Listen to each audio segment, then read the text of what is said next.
Sunt Cristian Siman și vă aflați pe canalul Feed Your Greed. Va fi pace? Va fi război? Nu știm. Cert e că vineri, noapte, ora României, evident, președintele Putin s-a întâlnit cu președintele Trump. Iar ieri seară, președintele Zelenski a fost primit la Casa Albă de președintele Putin, împreună cu o delegație întreagă a Uniunii Europene. Și nu numai a Uniunii Europene, a europenilor.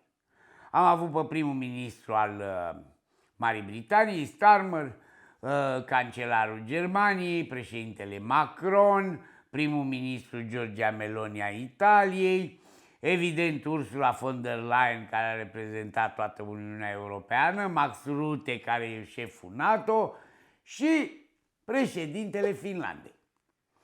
O să mă întrebați de ce i-au ales așa.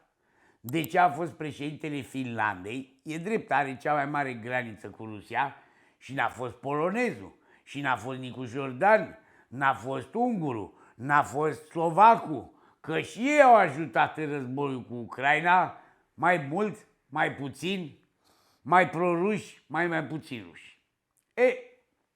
Ideea e următoarea, așa cum v-am spus într-un clip mai vechi, Putin a câștigat înainte să înceapă întâlnirea din Alaska. Păi, hai să analizăm.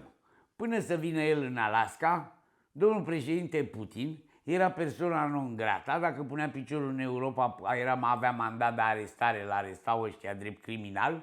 Și brusc, din criminal, din persoana non grata, a fost primit în Alaska pe covorul roșu de președintele american.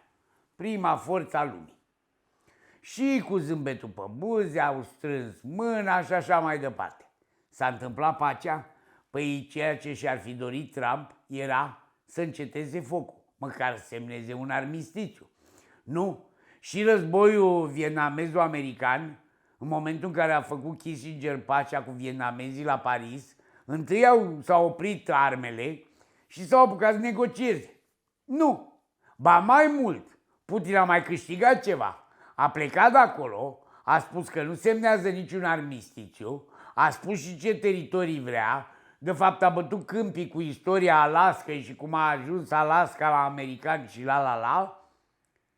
În schimb, el vrea să se negocieze pacea în timpul războiului. Adică, dacă nu-mi convine ceva când negociez, mai dau 2 ordine și mai trimit 20 de tancuri, 70 de drone să mai atace o zonă. Dacă nu-mi dai bucățica aia de pământ, o ocup, ca să zic că e a mea. Dar vreau și bucăți pe care nu le-am ocupat. Dacă s-ar putea, Putin ar vrea ucrainienii să oprească, să nu mai tragă niciun foc, el să continue războiul și în timpul ăsta toată lumea să fie la picioarele lui, că e dispus să negocieze pacea. Maximul este că ieri seară, la întâlnirea cu europenii și cu Zelenski, inclusiv Donald Trump, care până la întâlnirea din Alaska era convins că el se duce acolo ca să obțină încetarea focului, adică un armistițiu, a spus că negocierile de pace pot continua și în timpul războiului. Adică poate să nu mai contează că mor oameni, de unde nu mai vrea nicio viață care să moară în războiul ăsta, o să moară mai departe și în timpul ăsta la un whisky în Alaska sau o vodcă și o tartină de caviar negociem pacea. Altceva foarte interesant. Deja președintele Trump cred că i-a dat lui Putin Crimea, pentru că deja se pune problema ca toată lumea să recunoască că peninsula Crimea a fost anexată în 2015 și anexarea e corectă, nicio problemă. Nu mai vorbim că lui Donetsk, Luhansk, chiar și sudul de la Odessa, Putin ar vrea să le obțină. Dar chiar dacă le-ar obține, să vedeți ce s-a supărat când ăștia au cerut garanții de pace, garanții de securitate. Păi garanții de securitate și cum și-a permis primul ministru al Marii Britanii să spună, păi trimitem trupe acolo. Ba chiar Trump a fost de acord să vină și americanii cu trupe. Păi nu e așa funcționează. Funcționează cum vrea Putin. Și Putin până acum a obținut tot ce și-a dorit. A plecat în Alaska fără niciun rezultat, e acum în cărți, lumea trebuie să-l sune pe el, după ce s-au întâlnit cu europenii s-a întrerupt negocierea cu Zelensky și cu Macron și ceilalți europeni și Trump l-a sunat pe Putin? Păi dacă cineva stă acasă și e sunat, e nabab. Lui să cer sfaturi, lui să cer păreri. Eu știu un lucru, și la ruși, ca și la nemți, până nu bați cu pumnul în masă și nu-i ameninți, pace nu o să avem. Și mă îndoiesc că pacea va exista în viitorul apropiat. O să mai întâlnească de 10 ori, poate o să accepte Putin să întâlnească cu Zelensky, o să-l umilească pe ăla, pentru că Zelensky măcar a învățat ceva. Acum a învățat cum Putin s-a dus la Trump în Alaska și a zis din prima: domne, dacă a fost Biden, că dacă erai tu în locul lui Biden, eu nu atacam Ucraina. Nu, deloc. Păi dacă tu nu atacai acum, e Trump, retrage-te. Nu, mă oprește focul, negociază. Dacă Trump să fie fericit, trebuie lăudat, trebuie măgulit, trebuie periat și Putin a învățat asta. Numai că a învățat-o și Zelensky de data asta. S-a dus la Casa Albă, i-a mulțumit că vrea să asigure securitatea Ucrainei, că vrea să-i dea arme, ba chiar au negociat și vreo 150 de miliarde, 50 de miliarde de drone, 100 de miliarde cu bani europeni. Trump, fericit, a anunțat că îi mulțumește Ursulei von der Leyen, toată lumea va cheltui 5% pentru arme. În PIB. A uitat să ne spună că spaniolii n-au de gând să schimbe nimic și nici până cam nu le trece să cheltuie nici măcar 2%. Asta una la mână. 2 la mână, chiar și România. Dacă cheltuie 5% pe drone și dronele le facem noi, cheltuie de la noi. Iar Germania are de gând să cheltuie 7%, nu 5%. Știți de ce?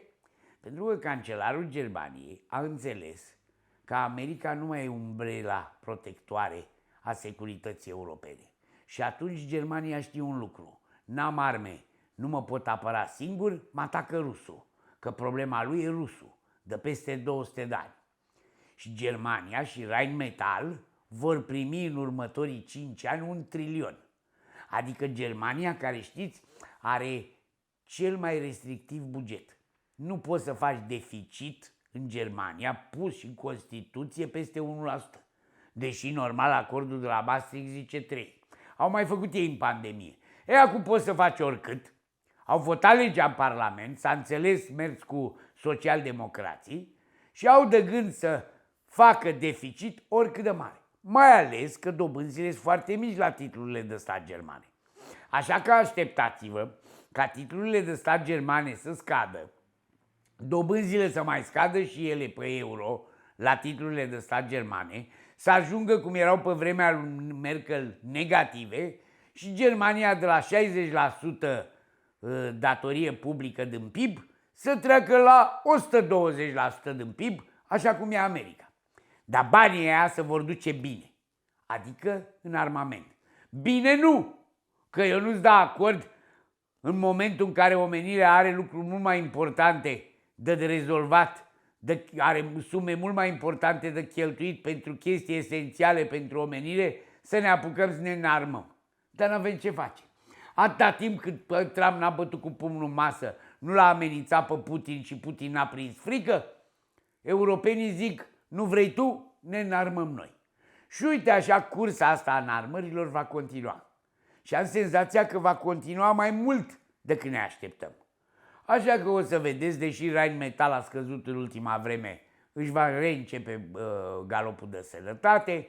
Firma care produce cele mai bune avioane europene, Dassault franțuzească, British Aerospace, evident și firmele americane, General Dynamics, Lockheed Martin și mai ales Palantir, care aplică inteligența artificială în domeniul militar, o să crească ca făt frumos.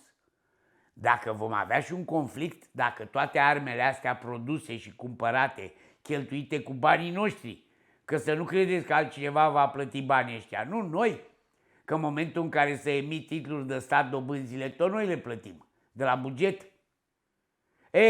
Și o să vedeți că banii ăștia pe care îi vom cheltui pe arme, să dea Domnul măcar să fie cheltuiți și armele le aruncăm.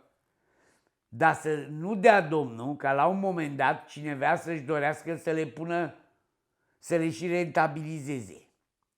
Adică să înceapă să le folosească, pentru că atunci lucrurile nu vor mai fi așa roze. Cred că, așa cum și bursa face, lucrurile vor sta calm câteva luni de zile.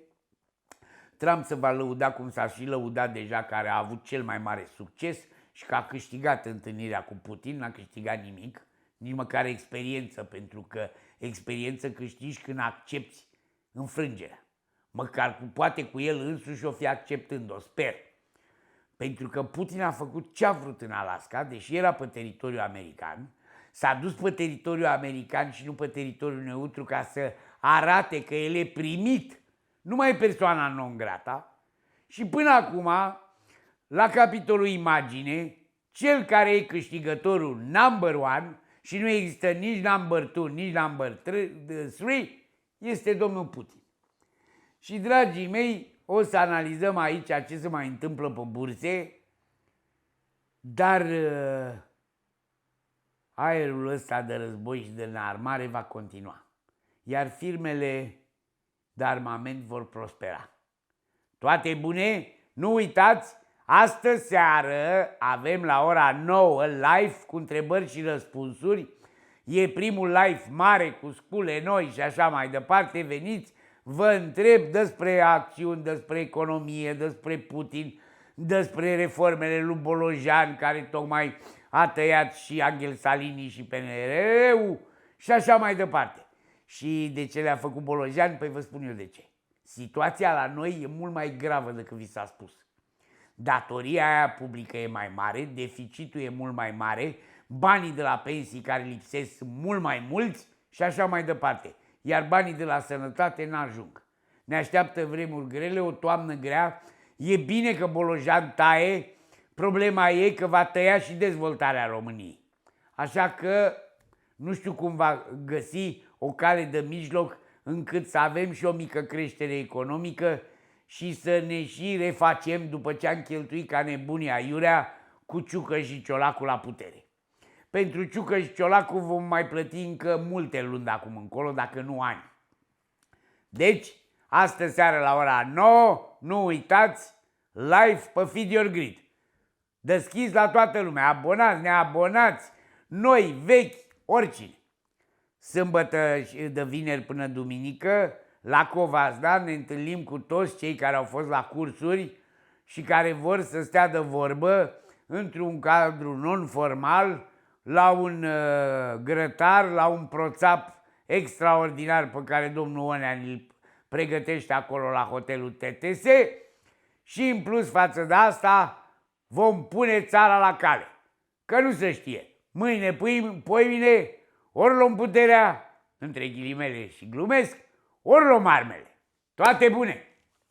Să fii vizibil în 2025 nu e esențial, e obligatoriu. Eu lucrez cu agenția de marketing și publicitate Magic 360 și rezultatele se văd în cifrele pe care le obțin pe TikTok, pe YouTube și pe toate rețelele mele de socializare. Agenția Magic 360 e specializată în podcasturi, e specializată în gestionarea conturilor de TikTok, Facebook, Instagram și YouTube. Intră pe Magic 360, spune-le că vii din partea mea și vei beneficia de o consultare gratuită pentru ceea ce tu ai nevoie. Share, like, subscribe.